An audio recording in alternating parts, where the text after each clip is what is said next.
Bom dia, boa tarde, boa noite. A paz do Senhor Jesus esteja sobre a sua casa, sobre a sua família, sobre a sua vida. Seja bem-vindo ao meu canal. Eu me chamo Josué. Hoje nós estamos aqui para a nossa segunda conversa no formato de podcast aqui. Nós falamos no último vídeo, se você não viu ainda, eu recomendo que você dê uma olhada lá sobre a importância de lembrarmos que somos imagem e semelhança de Deus e aí nós nos valorizamos. A autocomiseração é um problema, viu, gente? Deus não gosta disso, não.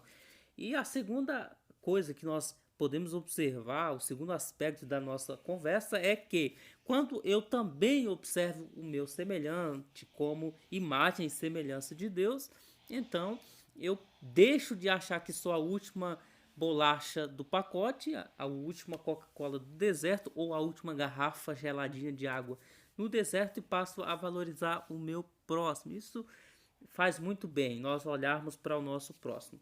Ainda conversando, baseado a nossa conversa no livro de Gênesis, hoje eu quero conversar sobre essa indagação do Eterno aí para com Adão e Eva. Por que comeste, Adão? Ô Adão abençoado. Tem alguns irmãos que eu converso, às vezes os irmãos falam assim: olha, pastor, quando eu chegar no céu, a primeira coisa que eu vou fazer é ir atrás de Adão, porque como que a gente sofre por causa de Adão, né? E a gente brinca com isso. Mas o assunto é sério, por mais que seja, se não fosse trágico, seria cômico, mas o negócio é trágico. Por causa dessa escolha de Adão, nós vemos as consequências do pecado, tanto na morte do nosso Senhor e Salvador Jesus Cristo, como também na nossa vida, no nosso dia a dia. Então vamos lá. O texto que nós podemos meditar está em Gênesis 3, 8 ao 19, é o diálogo da queda ali e a promessa da semente da mulher que esmagaria a cabeça da serpente. Pois bem, nós temos ali então a conversa entre Deus e Adão e está o cerne, a queda está o cerne da queda está nesse capítulo de número 3. Deus encontrou Adão e o questionou. Ô Adão, por que você comeu da fruta?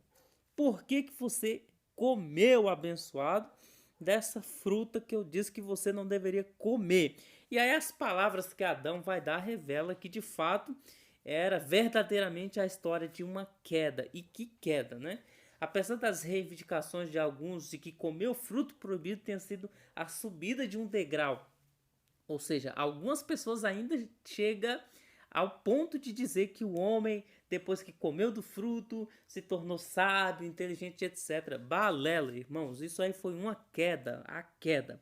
Adão, agora ele tem medo do Deus cuja imagem ele era semelhança, a imagem que ele trazia. A imagem de Adão passa a ser deformada. Adão, ciente de sua culpa, ele vai sentir vergonha, porque a culpa precede a vergonha. As pessoas que estão no pecado sentirão vergonha diante desse Deus santo.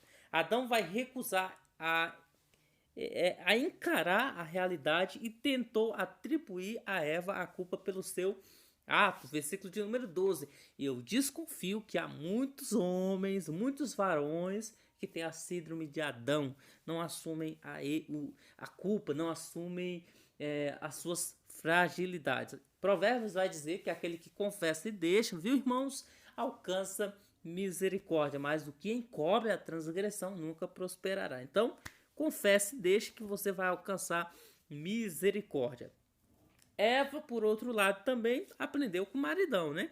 Não aceitou a responsabilidade, versículo 13, e vai jogar a culpa para a serpente. Então Deus anuncia as consequências que deveriam seguir-se as escolhas feitas por cada ator desse drama de Gênesis 3, perdão. É uma verdade muito séria, viu, gente? Nós somos livres para escolher, mas não somos livres para colher as consequências de nossas escolhas. Ora, você e eu escolhemos o que plantamos, mas não tem como eu plantar limão e colher laranja, né? Então eu sou livre para escolher as escolhas, né? Mas as consequências não. Então tome cuidado nas suas escolhas.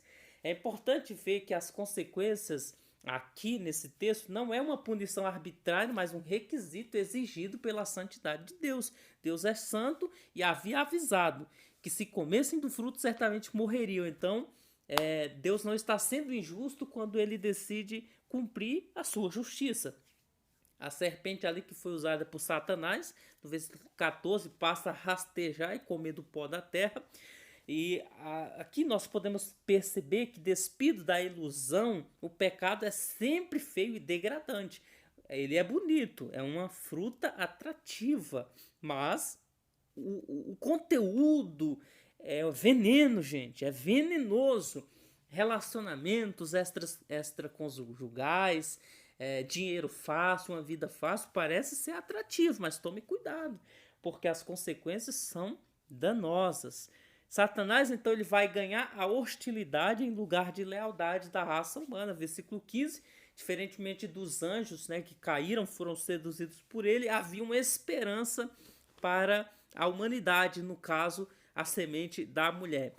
Satanás, então, ele estava destruído por aquele que nasceria da raça humana. Por que eu estou falando que estava? Porque o tempo para Deus é o eterno agora. Então Deus fala da semente da mulher que haveria de nascer, mas lá em Apocalipse 13 fala que Cristo é cordeiro morto desde antes da fundação do mundo. Então Deus já havia no tempo presente ali como que se Satanás já estivesse em juízo. Em um universo moral que foi o que Deus criou, é impossível que o mal triunfe, porque senão seria a ruína de Deus. As consequências então para Eva foram físicas, psicológicas e sociais. Físicas porque ela vai conceber com dor, psicológicas porque ela é atraída pelo seu marido, e sociais porque ela vai sofrer a submissão aí por causa do pecado. Versículo 16. As feministas têm um pouco de problema com esse versículo, mas tá aí a história e o versículo bíblico. Bom, alguns entendem que multiplicarei a tua dor e a tua conceição indica um ciclo menstrual mais frequente, coisas do tipo. O desejo será para o teu marido indica uma nova dependência psicológica que irá substituir o sentimento original de Eva e etc. Enfim, o texto vai falar que ele te dominará. E aqui é importante notar que a mulher não é menos importante que o homem não é mais importante que a mulher. Para nós encontrarmos o equilíbrio aí, nós precisamos ir para textos como o de Efésios capítulo 5, que diz que a mulher deve honrar o marido e o marido deve merecer essa honra. Quando compara a mulher à igreja, a mulher deve honrar o marido, como a igreja honra a Cristo, mas o marido deve merecer essa honra como Cristo merece a honra da igreja. Dito isso, então nós podemos continuar a nossa conversa aqui, num teor bem sério agora, porque nós temos essa hierarquia. Deus organizou as coisas com ordem, com hierarquia. E nesse tempo presente, que é quase uma anarquia, o povo não quer viver a ordem das coisas criadas. Nós temos filhos que são insubmissos aos pais, nós temos membros de igrejas que são insubmissos aos seus pastores, nós temos obreiros que são insubmissos aos pastores, nós temos pastores que são insubmissos ao governo, etc. É um problema, e eu não estou generalizando, tá, gente? São pontos específicos aqui e ali, mas que não pode ser generalizado. Mas, enfim, de modo geral, nós vemos uma deturpação da hierarquia. Quando Adão e Eva eles abandonaram a submissão à vontade de Deus para afirmar a sua própria vontade independente, o conflito tornou-se inevitável. Como eu falei, nós estamos conversando aqui sobre a questão de escolha. Deus perguntou, por que comeu? É isso que Deus está querendo saber. E aí, quando nossa desobediência vem à tona, os conflitos tornam-se inevitáveis. O pecado, ele vai prejudicar também a natureza. O trabalho, que era uma maravilha, tornou-se um esforço fadonho, uma vida de labuta, né? Todos nós aqui, eu acredito que muitos dos inscritos aqui no canal, acordam bem cedo, vão trabalhar. Eu mesmo acordo às 5 da manhã, vou trabalhar, chego à tarde, vou estudar, porque precisamos buscar, né, o melhor para nossa família. Em todas essas coisas aqui que nós observamos no capítulo 3 de Gênesis, nós vemos novas evidências que a destruição que o pecado traz é como um veneno mortal, é como um tiro, vai arrebentar. O pecado é algo terrível, e se é algo terrível, nós precisamos pensar sobre ele. Seria uma tolice se nós não nos preocupássemos com aquilo que pode nos destruir. Mas também percebemos uma nota de esperança aqui. Aquilo que Adão fez, Cristo consertou e consertará. Quando Jesus vier, a própria natureza será liberta, como o texto vai nos falar lá em Romanos 8, versículo 18 ao 21, por aí, se não me falha a memória, tá bom? E eu e você podemos desfrutar e sentir essa libertação agora mesmo.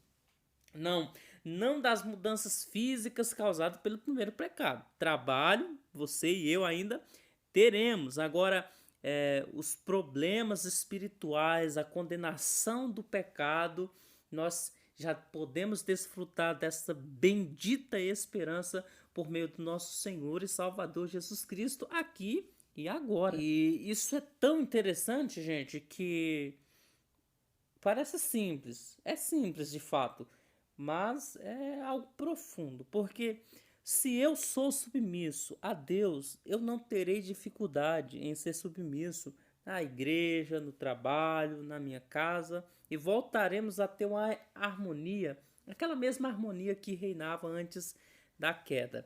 E nós nos libertaremos do desejo de estabelecer a nossa própria superioridade pela dominação sobre os outros. As pessoas vivem de forma tão louca, querendo pisar em cima do outro, fazem de tudo, abrem mão de princípios para obter coisas. Você vê isso em reality shows, você vê isso em cinemas, mas tristemente você também vê isso na realidade. E Jesus, ele é aquele que pode nos libertar. Somente Jesus, em Cristo, nós podemos ser libertados também da pressão, do ódio que envolve a natureza e do desejo de, às vezes, fazer injustiça para nos dar bem. Por meio de Jesus, nós nos livramos dessas coisas. A imagem obscura aqui obtida por causa da queda não assumida, quando Deus perguntou para Adão por que comeu e ele não assumiu, à medida que se definem as consequências do pecado, nos lembra de que houve antes da queda aquela imagem do que o homem perdeu e nos informa do tipo de pessoas que nós devemos ser em Cristo. Desfrutar do paraíso não é simplesmente estar em um jardim tão belo, mas desfrutar do paraíso é desfrutar da comunhão de Deus, de ter um encontro com o Pai, sem sentir vergonha nem medo de assumir as nossas decisões. Aqui nós paramos e refletimos aqui. Quais indicações da queda que nós podemos observar em nossos relacionamentos? Será que o meu relacionamento com o meu patrão, com o meu colega de trabalho, com a minha esposa, não é reflexo da queda? Pois bem, Cristo morreu para nos libertar você e eu das consequências do pecado, separação de Deus e maus relacionamentos com o nosso próximo. John Foster Dulles, ele diz assim, ele fala que nós estamos estabelecendo um recorde de todos os tempos na produção de coisas materiais. O que nos falta é uma fé justa e dinâmica. Sem ela, todo o resto tem pouca serventia. A falta de fé não pode ser compensada por políticos. Parece que ele está em nosso tempo, né? Ainda que sejam hábeis, nem por diplomatas, ainda que sejam astuciosos, ou por cientistas, ainda que sejam inventivos, nem por bombas, ainda que sejam poderosas. Nós desfrutaremos de uma mudança real, e aí é eu que estou falando agora, nós desfrutaremos de uma mudança real quando Jesus Cristo parar de ser uma ideia, uma filosofia e passar a ser a prática da nossa vida, passar a ser o meu ideal. Como Jonathan Edwards dizia, que nós possamos cravar a eternidade em nossos olhos e então viveremos como seres eternos em plena santidade com Deus. É isso, gente. A pergunta que eu te faço: por que você comeu? Por que você comeu? Por que você comeu? É uma resposta que deve ser retórica para você e Deus. Que Deus abençoe a sua vida. Se gostou desse vídeo, confrontador talvez, confortante talvez, não sei, deixa o seu like, se inscreva no nosso canal e se você perceber que alguém pode ser edificado pelo mesmo, compartilhe, nos ajude a levar a mensagem de Deus além, tá bom? Um beijo fraterno no seu coração, te espero aqui no nosso próximo encontro, que Deus em sua infinita misericórdia e bondade te alcance, tá bom? Deus abençoe, tchau, tchau, fique bem, fique na paz, Deus abençoe.